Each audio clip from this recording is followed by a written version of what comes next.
नमस्कार मित्रों, आप सभी का स्वागत है आपके अपने चैनल फर्स्ट टाइम स्टोरी में। आज की कहानी में दोस्तों हम लोग देखने वाले हैं कि कौन से समय में स्त्री पुरुषों से अधिक प्रेम करती है और वो कौन सा समय है जब स्त्री पुरुष की जान लेने पर तुली होती है। तो दोस्तों कहानी को पूरा सुनना। जो भी मेरे साथी भाई एवं बहन और दर्शकगण चैनल पर पहली बार आए हैं, चैनल को सब्सक्राइब कर लेना और वीडियो को लाइक कर देना, दोस्तों के साथ शेयर कर देना। चलिए दोस्तों कहानी को शुरू करते हैं।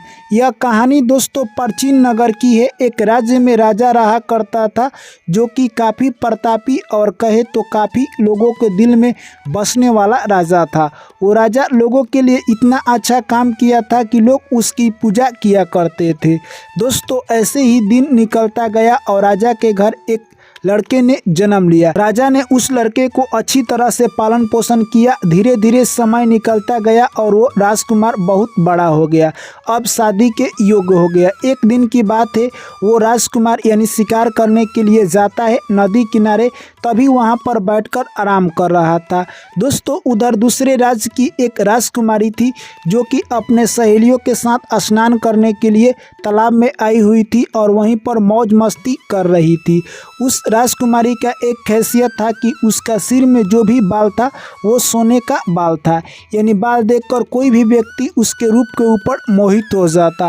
वो राजकुमारी नदी में स्नान करती है, उसके कुछ बाल टूटकर उसी नदी में गिर जाते हैं।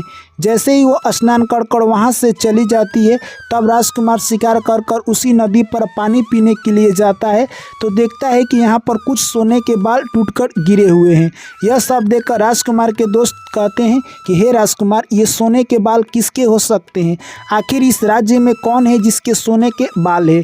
यह सब देखकर राजकुमार अचंभित हो जाता है और कहता है कि तुम लोग पता लगाओ कि इस राज्य में कौन सी ऐसी लड़की है जिसके सोने के बाल हैं। तभी उसके साथ सेनापति का लड़का था जो कि राजा के राजकुमार का दोस्त था। वो कहता है कि मैं अभी पता लगाऊंगा कि हमारे राज्य कौन सी लड़की है जिसके सोने के बाल है। तभी वो लोग घर पर आते हैं और वो अपने राजकुमार अपने मम्मी से ये सारा बात बता देता है और वो अब उसी लड़की के ख्यालों में खोया रहता है। दोस्तों जैसे ही राजा को पता चलता है, यह सब सेनापति को हुक्म देते हैं कि तुम्हें उस राजकुमारी का पता लगाना होगा जिस राजकुमारी के सर में सोने के बाल है। उसी राजकुमारी से हमारे लड़के राजकुमार की शादी होगा। दोस्तों वो पति पता लगाने लगता है परंतु वो लड़की नहीं मिलती है जिसके सर में सोने के बाल थे। अब राजकुमार कहे तो दोस्तों दिन पर दिन उदास होते जा रहा था और राजा गुस्से में आ जाते हैं और ऐलान करते हैं कि अगर सेनापति तूने अगर 10 दिन के अंदर में उस राजकुमारी का पता नहीं लगाया तो तुम्हारा सर धड़ से अलग कर दिया जाएगा। दोस्तों राजा का यह सब फैसला सुनकर वहाँ के जो भी मंत्रीगण थे वो सोच में पड़ गए कि अब सेनापति की जान यानी कहे तो अब हथेली पर आ गई है, अब उसकी जान की दुश्मन राजा बन गए हैं। सेनापति कहे तो वो दिन रात मेहनत करता है परंतु उस राजकुमारी का पता नहीं लगाता है। तभी उसका लड़का था सेनापति का, वो कहता है कि हे पिताजी, मैं इस काम में आपका हाथ बटाऊंगा। और अगले दिन वो चूड़ी ले लेता है और उस नदी किनारे सभी गांव में जाता है, चूड़ी बेचता है और लोगों से पूछता है क्या आपके यहाँ कोई ऐसी लड़की है जिसके सोने के बाल है? मेरे यहाँ तो एक लड़की है। ऐसे ही चूड़ी बेचता गया और एक दिन की बात है, उसी राजकुमारी के घर चला जाता है और जो कि राजकुमारी की एक सहेली थी उसी से कहता है क्या तुम्हारे गांव में कोई ऐसी लड़की है जिसके सोने के बाल है? अगर ऐसी लड़की होगी तो मैं तुम्हें ये सारा चूड़ी फ्री में दे दूंगा, अगर नहीं होगी तो तुम्हें मुझसे शादी करना होगा। दोस्तों जो कि राजकुमारी की सहेली थी वो कहती है कि मेरी सहेली का ही बाल सोने का है, मैं तुमसे शर्त लगाती हूँ और अभी बाल लेकर आती हूँ। जाती है और राजकुमारी में से कुछ बाल लेकर आती है और उस लड़के को दे देती है। जो सेनापति का लड़का है वो बाल लेकर खुश हो जाता है और कहता है जो हमारी टेंशन थी वो सब समाप्त हो गई और उस यानी लड़की को सारा चूड़ी दे देता है, वहाँ से निकल जाता है। जैसे ही राज दरबार में आता है तो देखता है कि उसके पिता को राजा अब हुक्म देने वाले हैं कि इनको यानी सर धड़ से अलग कर दिया जाए क्योंकि इनका टाइम पूरा होने वाला था। तभी राजा सेनापति के लड़के को देखकर अचंभित रह जाते हैं और कहते हैं कि क्या सूचना तुम लाए हो? तभी सेनापति का लड़का कहता है कि हे महाराज, उस राजकुमारी का पता चल गया, हमारे राज्य से 100 मील दूर एक राज्य है, वहीं पर एक राजा राज्य करते हैं। उनकी पुत्री राजकुमारी है, जिनका यानी सर में सोने के बाल है। यह सब बात सुनकर राजा यानी कुछ सोने हीरे मोती देते हैं और अपने सेनापति को भेजते हैं, जाओ वहां पर विवाह का प्रस्ताव लेकर। जैसे ही सेनापति विवाह का प्रस्ताव लेकर उस राज्य में जाता है, वहां का राजा काफ़ी खुश हो जाते हैं और अपने राजकुमारी से यह सब बात बता देते हैं। दोस्तों, इधर राजकुमार काफ़ी खुश हो जाता है क्योंकि उसकी अब शादी होने वाला था। तभी राजकुमारी के यहाँ से एक शर्त आता है कि मैं उसी शर्त पर राजकुमार से शादी करूंगी जब वो मेरे 3 प्रश्नों का उत्तर देंगे। दोस्तों, यह बात सुनते ही राजकुमार कहता है कि मैं उस राजकुमारी से शादी नहीं करूंगा, क्योंकि मैं शादी करने के लिए जाऊंगा और वो 3 प्रश्न पूछेगी, उसका उत्तर मैं नहीं बता पाऊंगा और जग में अपना हंसाई मैं नहीं कराना चाहता हूं। तभी दोस्तों यानी सेनापति का लड़का कहता है कि हे मेरे दोस्त, मैं तेरे साथ हूं, तू चल, जो भी होगा हम लोग देख लेंगे। दोस्तों, वो अपने दोस्त यानी राजकुमार को मना कर लेकर अगले दिन राजा के हुक्म से वो लोग उस राज्य के लिए रवाना होते हैं। वहाँ पर जैसे ही जाते हैं, राज दरबार लगता है और राजकुमारी सबसे पहला प्रश्न पूछती है कि पहला प्रश्न मेरा यही है कि कोई व्यक्ति 30 दिन तक बिना सोए दिन में कैसे जिंदा रह सकता है। यह प्रश्न सुनते ही राजकुमार के दिमाग काम नहीं करते हैं। वो सोचने लगता है कि इतना गंभीर प्रश्नों का उत्तर मैं कैसे दे पाऊंगा। दोस्तों, उसके बाद यानी कहे तो वो अपने दोस्त की तरफ देखता है। तभी उसका दोस्त कहता है कि तू बोल दे कि इस प्रश्न का उत्तर मैं कल सोचकर बताऊंगा। राजकुमार कहता है कि हे महारानी, आपका प्रश्न बहुत ही कठिन और जटिल है। इस प्रश्न का उत्तर देने के लिए मुझे 1 दिन का समय चाहिए। उसके बाद वहाँ राजसभा समाप्त हो जाती है। सभी लोग अपने घर जाते हैं और राजकुमार आकर महल में काफ़ी उदास रहता है। तभी उसका दोस्त यानी सेनापति का लड़का काफ़ी हंस रहा था और सोचता है कि इस प्रश्न का उत्तर इतना आसान है, परंतु राजकुमार को पता नहीं है। तभी वो राजकुमार कहता है कि मेरे दिमाग पर इतना टेंशन है और तू क्यों हंस रहा है। तभी सेनापति का लड़का कहता है कि इस प्रश्न का उत्तर बहुत आसान है, यानी तुम जाकर कहना कि कोई भी व्यक्ति दिन में नहीं सोएगा, वो रात में सोकर 30 दिन तक जग सकता है। यह बात सुनकर राज दरबार में अगले दिन फिर राज दरबार लगती है और राजकुमार जाता है और राजकुमारी कहती है कि कोई व्यक्ति 30 दिन तक बिना दिन में सोए कैसे जग सकता है।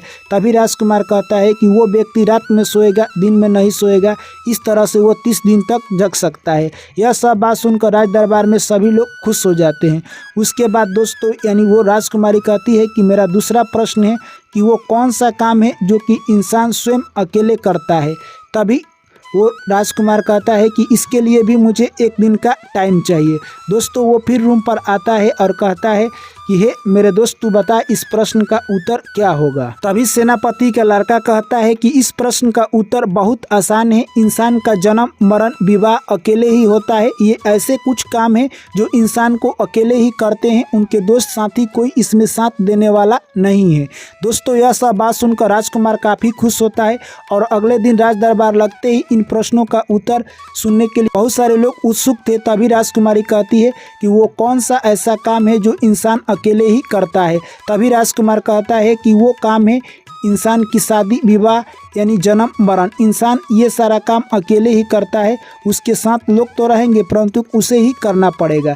यह सब बात सुनकर सभी लोग चौंक जाते हैं। उसके बाद राजकुमारी कहती है कि मेरा तीसरा प्रश्न है कि एक पिंजरा में एक तोता बंद है, उसे कैसे बाहर निकाला जा सकता है तोता को बिना तोड़े। दोस्तों, उसके बाद फिर राजकुमार कहता है कि इस प्रश्न के उत्तर के लिए भी मुझे 1 दिन का टाइम दीजिए। दोस्तों, राजकुमार और सेनापति के लड़के रूम में आकर दोनों डिप्रेशन में चले जाते हैं क्योंकि इन प्रश्नों का उत्तर उन लोगों को पता नहीं था।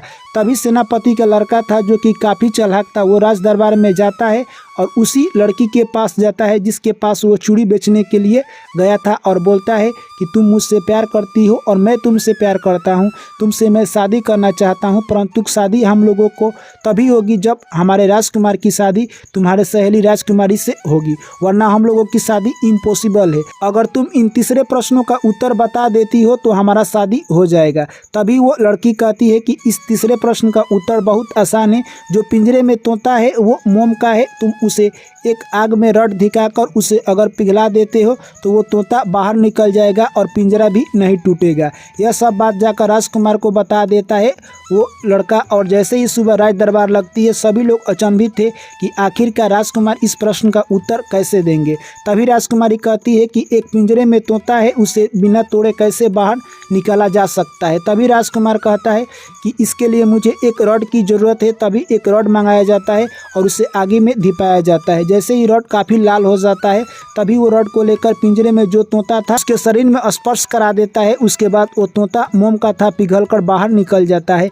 यह सब देखकर लोग चौंक जाते हैं और उसके बाद राजकुमारी और राजकुमार का शादी हो जाता है। दोस्तों उधर सेनापति का लड़का था, राजकुमारी की सहेली थी, उसके साथ शादी हो जाता है और दोनों खुशी खुशी अपने घर चले आते हैं। उसके बाद दोनों अपना जीवन कहे तो हंसी खुशी जीने लगते हैं। उसके बाद एक दिन राजकुमार अपनी राजकुमारी से कहता है कि मेरे मन में 2 प्रश्न उठ रहा है, अगर तुम उन 2 प्रश्नों का उत्तर देती हो तो मेरा मन संतुष्ट हो जाएगा। मेरा पहला प्रश्न है वो कौन से समय पर स्त्री पुरुषों से अधिक प्रेम करती है, और मेरा दूसरा प्रश्न है स्त्री कौन से समय में पुरुषों की जान की दुश्मन बन सकती है।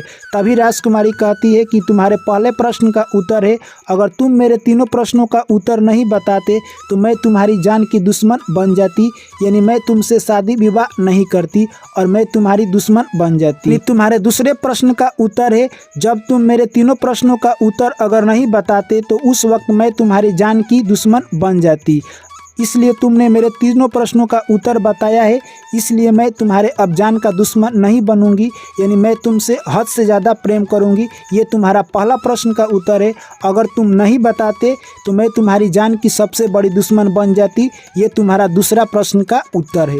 दोस्तों यह जैसे ही बात राजकुमार सुनता है वो समझ जाता है कि स्त्री कब एक पुरुष की जान की दुश्मन बनती है और स्त्री कब एक पुरुष की जान से सबसे ज़्यादा प्यार करती है। तो दोस्तों मैं आशा करता हूं कि ये कहानी आप लोगों को समझ आई होगी। वीडियो को कर दीजिए लाइक और चैनल को कर दीजिए सब्सक्राइब। चलिए दोस्तों आप लोगों से पुनः मुलाकात होगी एक नई कहानी में। तब तक आप लोग मुझे दीजिए इजाज़त। सभी साथियों को मेरा प्यार भरा नमस्कार। जय श्री कृष्ण, राधे राधे।